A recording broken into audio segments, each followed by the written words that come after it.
आज सेमी झाल्याच्या नंतर तुम्ही खोंडाच्या गळ्यात पडून रडला, काय होतं नेमक्या? भावना म्हणजे आजपर्यंत मी 5 वर्ष झाले या नादात आहे. मला आजपर्यंत एकदा पण गट सापडला नव्हता. ह्या वासरावर मी अशा परिस्थितीवर होतो की ह्या खोंडावर झाला तर नाद करायचा, तर डायरेक्ट बंद करून टाकायचा नाद. बर वासरानं आपल्याला गुलाल मिळवून दिला, त्याच्यात आपलं फेटलं सगळं पार. नाही, बरोबर आहे. आता पण तुमच्या खूप भावना दाटून आलेल्या आहेत. म्हणजे तुमच्या त्या खोंडावरचं प्रेम सगळ्या प्रेक्षकांनी बघितलं आणि त्यामुळेच प्रेक्षक तुमच्या मागे, खोंडाच्या मागे इथपर्यंत आले होते. आता आज बारामतीचं मैदान तुम्ही करताय, खरं तर त्यांच्या भावना खूप, म्हणजे बहुतेक माझ्यासहित अनेक प्रेक्षकांनी हे बघितलं की तुम्ही व्यवसाय काय करता? व्यवसाय मी व्हेटरनरी डॉक्टर आहे. हा, आम्हाला आता ही माहिती मिळाली.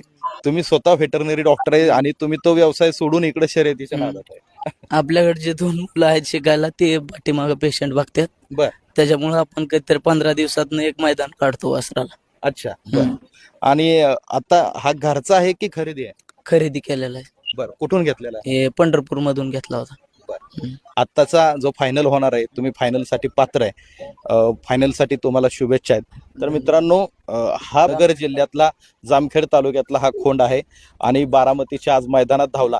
आणि तुम्ही बघा, सगळ्या प्रेक्षकांना आज ह्या खोंडानं अजून फायनल व्हायचं आहे, पण प्रेक्षकांचं